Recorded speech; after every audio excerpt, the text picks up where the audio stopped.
Olá, eu sou o Giovanni de Souza. Este é o terceiro trimestre de 2022 da classe de adultos, os ataques contra a Igreja de Cristo, as sutilezas de Satanás nestes dias que antecedem a volta de Jesus Cristo. Esta é a lição número 3, a sutileza da imoralidade sexual. E sexo anal é pecado? Texto áureo. Fugir da prostituição. Todo pecado que o homem comete é fora do corpo, mas o que se prostitui peca contra o seu próprio corpo. 1 Coríntios capítulo 6, versículo 18. Verdade prática. As Escrituras condenam toda forma de prática sexual fora da esfera do casamento, constituído por Deus. E toda forma sexual no casamento é permitido? Introdução. Por exemplo, o sexo antes do casamento e entre pessoas solteiras, que era visto como fornicação, passou a ser uma prática cada vez mais aceita e tolerada. Da mesma forma, o adultério, que já foi tratado como crime, também passou a ser visto com naturalidade, bem como a normalização da homossexualidade. Esta lição número 3 vai nos trazer algumas verdades que nós precisamos estar muito atentos a certas situações. O sexo, por exemplo, antes do casamento, e inclusive entre pessoas solteiras, era tido como fornicação. Hoje, muitas das vezes, muitas igrejas aceitam esta prática, acham até normal. Veja que o sexo antes do casamento, ele continua sendo fornicação, e também o sexo entre pessoas solteiras. E cada dia mais isto é tolerado nas igrejas. Nós precisamos compreender os preceitos bíblicos e vivê-lo na sua essência.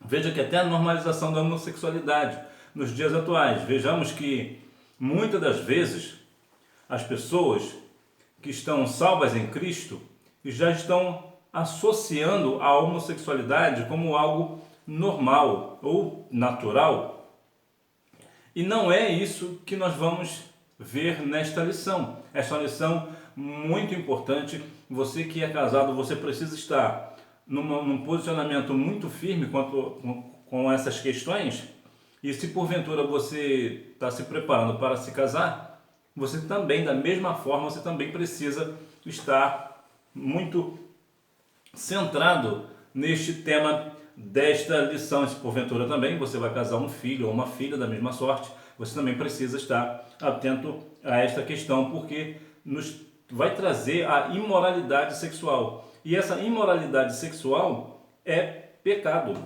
A revolução sexual, um novo paradigma para a sexualidade. Dentro desse modelo cultural, os valores morais prevalecentes eram aqueles extraídos da Bíblia ou inferidos a partir dela. Nesse aspecto, a sexualidade humana era vista como algo sagrado e que, portanto, deveria ser exercida dentro dos parâmetros estabelecidos por esse modelo. Vejamos que no conjunto da obra, que vamos trazer, que é a ideia do casamento antes do... não, sexo antes do casamento, também a ideia de pessoas solteiras, que praticam sexo antes de se casar, portanto, e também a questão do adultério. O adultério era até visto como crime e hoje também é uma questão já aceita. Vejamos que qual é o padrão da sexualidade? Qual é o padrão do mundo hoje? Porque antes era tido pela palavra. As pessoas tinham a Bíblia como sua regra de fé e prática, e até numa questão sexual também, a Bíblia também era um norte. Por que era um norte? Porque muitas das vezes não é mais. Muitas das vezes, até mesmo dentro das igrejas, acontecem coisas que escandalizam o Evangelho devido a muitas práticas imorais, e sexuais nesse aspecto. Então, sim, o sexo ele continua sendo sagrado, e o sexo precisa ser depois do casamento. Primeiro se casa, depois tem a prática sexual. A quebra de um tabu. A partir dos anos de 1980, cresce a indústria pornográfica e a relação sexual antes do casamento torna-se uma prática cada vez mais aceita. Sentindo a pressão social e cultural, muitos dentre os evangélicos passam a fazer concessões a essa nova moralidade. A relação sexual entre pessoas solteiras, o relacionamento extraconjugal e a homossexualidade passam a ser vistos com mais naturalidade. Veja que recentemente, até mesmo uma pessoa que se diz cristã, hoje ela tem o seu trabalho num site de pornografia. Ela tira a roupa e diz que ela foi chamada por Deus para tirar a roupa. Chegou a esse ponto de dizer isso, esta declaração. O que é isso? Hoje as pessoas, muitas delas evangélicas, estão achando essas questões a partir da década de 80 para cá, né, de 1980 para cá, com o surgimento, inclusive agora com o surgimento da internet, dos sites, a prática parece que ficou normal. Pessoas solteiras, né, que não são casadas, muitas das vezes até com encontros casuais, encontros de internet, por exemplo, logo no primeiro encontro já tem aquela prática sexual e depois cada um para suas casas, nunca mais se vê e alguma das vezes até a menina fica grávida, depois nem sabe como encontra-se o pai. Então virou, mas isso é cada vez mais normal nos dias atuais, ou melhor, é tido como normal, porque isso não é normal, isso não é uma norma, isso não é o correto. Então muitas pessoas têm essa questão de se perder nessa moralidade, né? Nessa imoralidade, melhor dizendo. Estão cada dia mais fazendo com que, principalmente a questão da homossexualidade, seja vista como algo natural. Não, a homossexualidade não é algo natural. Sinopse: a revolução sexual trouxe um novo paradigma para a sexualidade moderna. Ou seja, as pessoas estão, na revolução sexual, acabam criando justamente essa questão de coisas erradas, né? Fazendo sexo antes do casamento. É bom até em casos específicos, dentro da igreja, quando há uma questão entre solteiros e há o ato em si, o ideal seria se casar, né? Na verdade, o correto mesmo seria não acontecer antes do casamento, mas já que aconteceu, o mais correto agora seria não se casar. As principais distorções da sexualidade sadia. A prática da fornicação. No contexto evangélico, o termo fornicação passou a ser entendido como uma prática não aceita e reprovável do sexo antes do casamento, realizada por pessoas solteiras. E aqui também cabe também a questão da masturbação, né? Então as pessoas cada dia mais, né? Cada dia mais, infelizmente, dentro da igreja nós não podemos tapar o sol com a peneira. Estão cada vez mais achando que é normal ter a prática sexual antes do casamento. E por que isso? Criaram, né? Alguém criou uma frase, um padrão que é completamente diabólico, que diz que precisa ter sexo antes do casamento para saber se o sexo vai ser bom ou se aquele casamento será duradouro, porque se alguém casar sem antes experimentar o sexo, pode se frustrar depois do casamento, o que não tem nenhuma base. Por quê? Porque quantas milhares e milhões de pessoas no mundo praticam sexo antes do casamento, vai para o casamento não dá certo, ou se divorciam, fazem coisas erradas, um tem atos contra o outro, ou situações de que as pessoas cometem o sexo antes do casamento, não gostaram da experiência, talvez foi uma experiência ruim para um dos lados, normalmente para o lado da mulher, então ela não quer mais aquele homem, vai querer um outro, e depois talvez não goste também, vai querer um outro, e pronto, está feito a questão do pecado contra o seu corpo. Adultério não é crime, mas é pecado. O adultério já foi considerado crime pela legislação brasileira até a revogação da lei que o regulamentava. Hoje não é considerado mais um crime. Contudo, à luz da Bíblia, não deixou de ser um pecado. O adultério, ele traz algumas implicações sobre a questão da dureza do coração do homem. Aqui do homem, tanto do homem quanto da mulher, mas principalmente aqui do lado masculino. Principalmente. Agora, há algumas questões que nós precisamos abordaremos isso numa lição depois desta, né? Que possivelmente será a lição número 4, vai nos dar um norte um pouco melhor. porque nós vamos aqui nos ater à questão, sim, do adultério em si, voltando aqui à nossa questão. O adultério, nós vamos sim falar na lição número 4 também, mas aqui o adultério, o nome já parece ser estranho, né? Adulterado, aquilo que é adulterado não é bom. Por exemplo, o combustível, a gasolina, quando é adulterada, é uma gasolina que não é boa. Há de se falar também sobre a questão do etanol, né? Que é colocado na gasolina, que é 27%, que já é errado, né? O máximo que pode ter é 10%, mas aqui no Brasil são 27%, que já está errado. Mas de forma geral, o que é adulterar? Adulterar é quando se coloca algo que não é daquele algo. Por exemplo, a gasolina é feita do petróleo e tal, e se põe etanol, que é da cana-de-açúcar. O que a cana-de-açúcar tem a ver com petróleo? Nada. Então, a gasolina, nesse caso, está adulterada, ou seja, ela foi acrescida de um material que não é dela. O adultério é exatamente isso. Existe um casal, e esse casal agora vem uma outra pessoa, independente se é homem ou se é mulher, né? Independente de quem será a pessoa que vai adulterar, e entra nesse relacionamento, ou seja, é um relacionamento fora da sua origem, fora da questão genuína que é o casamento. Por isso é um adultério. Um adultério antes era crime e agora não é mais, mas continua sendo pecado. E há aqui uma questão de fazer uma diferença. Por exemplo, a questão do adultério. Quando uma pessoa é casada e trai o seu cônjuge, ele está em adultério. E se porventura essa pessoa com quem essa pessoa casada teve relações sexuais fora do casamento é uma pessoa solteira, essa pessoa solteira não comete adultério, ela comete fornicação ou prostituição. Por quê? Porque como ela não é casada, então ela não está adulterando, ela está se prostituindo ou fornicando. Pode ser uma ou outra coisa que está correto. Mas, portanto, o adultério é somente praticado por pessoas casadas. Homossexualidade é uma contradição da ordem natural. Os cristãos que têm na Bíblia sua única regra de fé compreendem a homossexualidade como um comportamento adquirido e não como um determinismo biológico. Não há nenhum dado científico confiável que diga que a homossexualidade seja genética. Em outras palavras, não há como dizer que alguém nasce homossexual. Deus não fez ninguém homossexual. Muitas pessoas dizem, não, que eu nasci assim. Não, ninguém nasceu assim. Deus não errou, Deus é perfeito e não há sombra de variação em Deus. Então a sua criação ela é perfeita.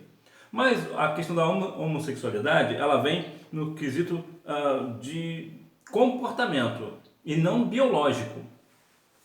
Portanto, a questão da homossexualidade é um tema muito debatido e há que se diferenciar a questão de que muitas das vezes nós falhamos, vamos falar um pouquinho mais para frente sobre a questão de como nós, cristãos, tratamos os homossexuais, nós vamos ver um pouquinho mais à frente, mas aqui para fechar o tópico, nós precisamos ver sobre a questão que eu te perguntei se o sexo anal ele é pecado. Pois bem, num sentido direto, Levítico capítulo 18, versículo 22, vai nos dar um norte, que o homem não pode se deitar com outro homem como sendo mulher, porque é abominação. Romanos 1, 26 ao 29 também nos dará um norte acerca deste negócio. Mas aí, mais uma vez, a pergunta que não quer calar. E o sexo anal, ele é pecado entre pessoas casadas? Sempre há essa discussão. De modo geral, os cristãos mais conservadores dizem que o sexo anal, mesmo em pessoas casadas, é sodomia. Por outro lado, o sexo anal ele é proibido na Bíblia entre homens, como é o caso de Levítico 18, 22.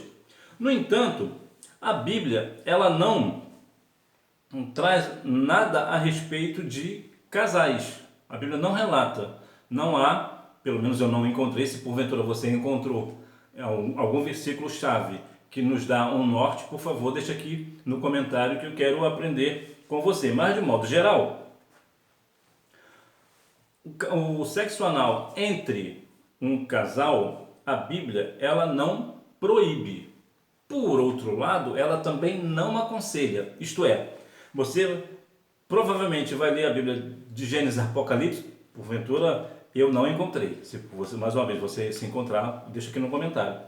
Não há nenhuma referência, não há nenhum versículo bíblico que proíba o sexo anal entre casais, entre um casal, entre um homem e uma mulher casados. Mas também você não encontrará nenhum versículo bíblico dizendo que pode fazer. Ou seja, a Bíblia não dá um norte, ou seja, o mais ideal vai da questão de cada um. 1 Coríntios capítulo 7 nos dará um norte, a Bíblia chega ali a falar o versículo 4 e 5, que o corpo do homem é da mulher e o da mulher é do homem. Então eu acredito nesse ponto no seguinte: se porventura o casal está de acordo com a prática, ok, pode praticar. Agora, se uma das partes não concorda, aí não. Por quê? Porque nós precisamos ter vigilância nesse ponto. E se porventura você discorda de mim também, por favor, deixa aqui o seu comentário, eu quero saber a sua opinião, até porque é um tema muito falado, é um tabu, é muito falado, é muito questionado se sim ou se não. Muitas pessoas divergem, né, da opinião se o sexo anal é pecado ou não. Isso também cabe também para a questão do sexo oral. Então você, por favor, deixa aqui o seu comentário, eu quero saber o seu ponto de vista, se você concorda ou discorda da minha pessoa. Sinopse: o relacionamento pré-conjugal, extraconjugal e homossexual é uma prática que distorce o próprio Deus. O padrão bíblico para uma sexualidade sadia. O sexo atende uma necessidade da criação. Uma das principais razões da prática sexual está associada à procriação. Deus disse para o primeiro casal se multiplicar e encher a terra. Sem a procriação não haveria a perpetuação da espécie humana. O sexo, portanto, atende a uma necessidade premente da criação. O sexo vai nos trazer, sim, essa ideia da procriação, procriar. Aí também vai cair naquela outra questão, aquela outra pergunta básica, né? Um casal cristão pode evitar filhos? Olha que situação. Uma vez que Deus falou lá no início para crescer e multiplicar, e agora? Com a vida do jeito que está, as situações cada vez mais difíceis, as coisas caras, a pessoa de repente tem muitos filhos, e aí como é que fica? Vai deixar essa pessoa passando necessidade? Olha que situação. Mas se eu posso ter filho e deixar ele passando necessidade, não seria melhor evitar? Mas se evitar, você está destruindo o que a Bíblia diz e crescer e multiplicar. Olha que situação. De modo geral, você também, se discordar de mim, por favor, também deixa aqui no comentário. De modo geral, quando um casal decide por alguma razão não ter filhos, eu acredito que, como é de comum acordo, sim, podem evitar o filho. No entanto, há uma outra questão. Por quê? Porque se caso o casal evitar o filho e Deus tiver um projeto para eles, o filho virá do mesmo jeito. Não, independente da forma com que for usar a forma para evitar o filho, né, um anticoncepcional, por exemplo, que não é um remédio, né, na verdade é um veneno, o Senhor vai fazer com que essa pessoa tenha filhos, independente. E por que essa questão é importante? Porque para se ter um filho, né, ou filhos, e deixar passando necessidade e fazer com que até as pessoas acabam profanando o nome de Deus por conta disso, é melhor que evite, né? Mas de modo geral, uma das coisas da questão do sexo é fazer com que a espécie humana continue crescendo. O sexo como complementação e satisfação.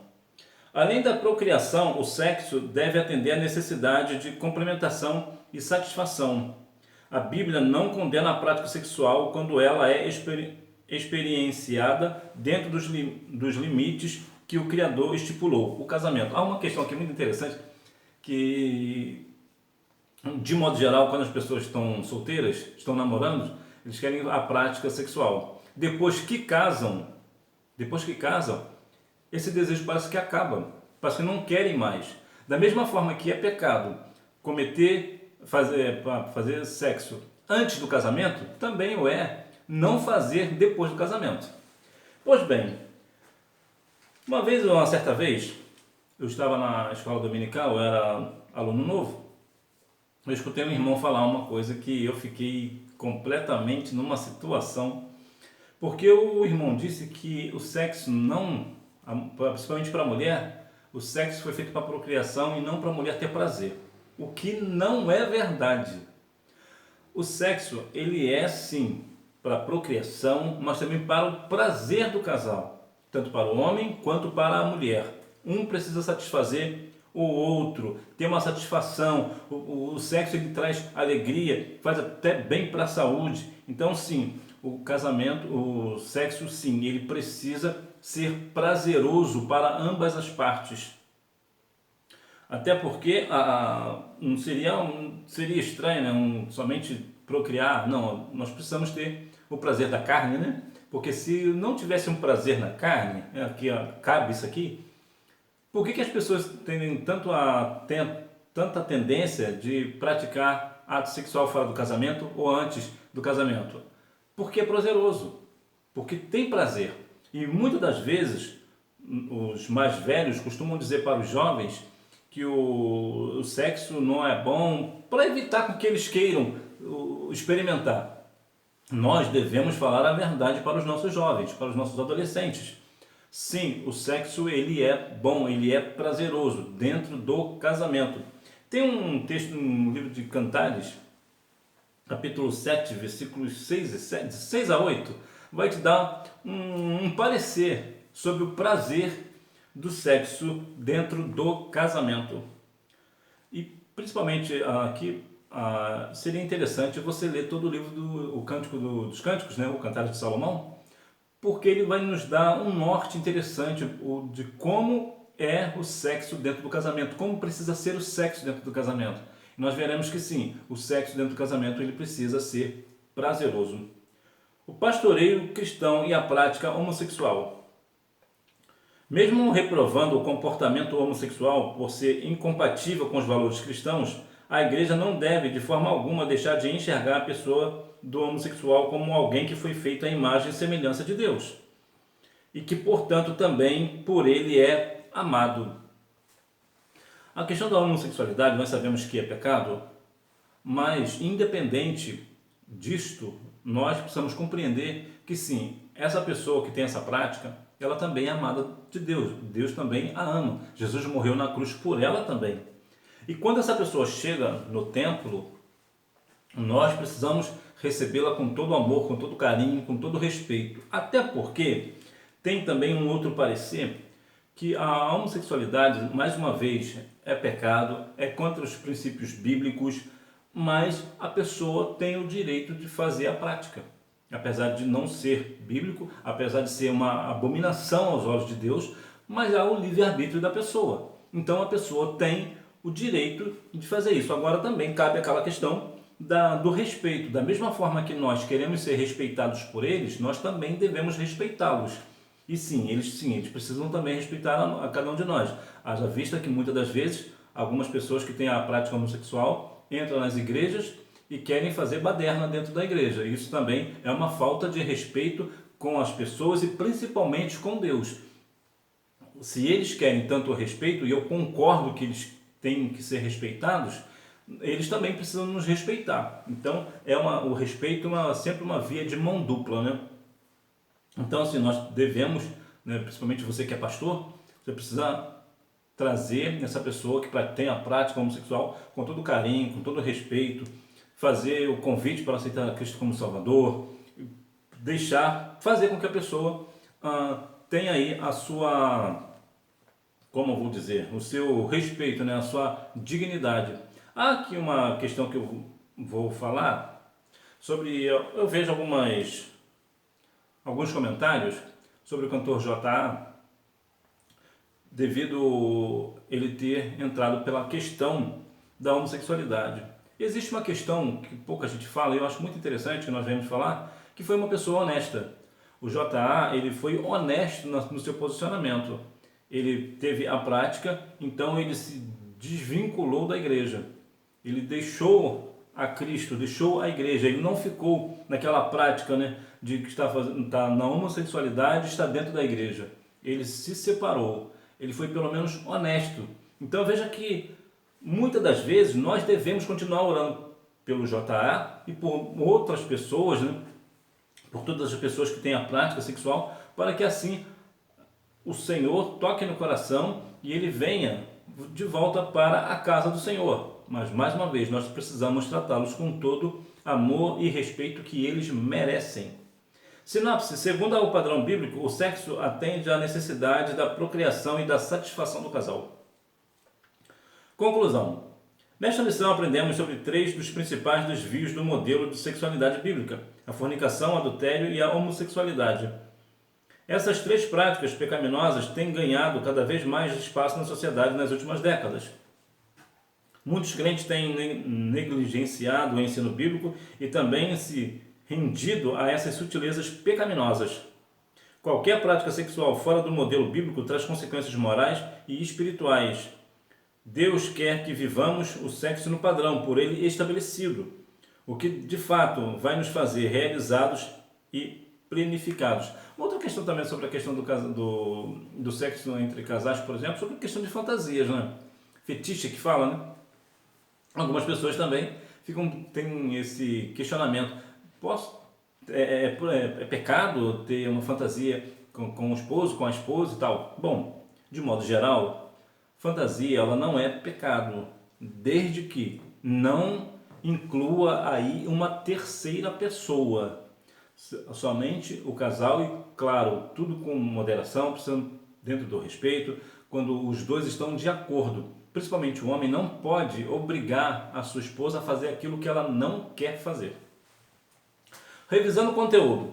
Número 1, 1960. Número 2, significa qualquer tipo de ato sexual considerado pecaminoso, incluindo adultério, prostituição, impureza e fornicação. Número 3, quando o rei Davi adulterou com Batseba, o profeta Natã, amando de Deus, condenou de forma dura seu ato pecaminoso. Número 4, os cristãos conservadores que têm na Bíblia sua única regra de fé, compreendem a homossexualidade como um comportamento adquirido e não como determinismo biológico. Saiu. Número 5, a maneira que o Criador deixou para guardar o casal contra as suas mais diferentes formas de impureza, como a fornicação e o adultério, foi o sexo praticado dentro da esfera do casamento. Então que nós venhamos a cada dia mais compreender sobre as questões sexuais, que o sexo sim ele precisa ser seguro e ser prazeroso dentro do casamento. Sexo fora do casamento é pecado, tanto para aquele que é casado, quanto para aquele que é solteiro. Portanto, o sexo precisa ser praticado dentro do matrimônio, dentro do casamento. Esta é a vontade de Deus, este é o princípio bíblico para todos nós. Que Deus em Cristo continue abençoando a sua vida, que você tenha uma boa aula e não deixe de ir à Escola Bíblica Dominical, até porque quem faz a escola é o aluno. Tchau!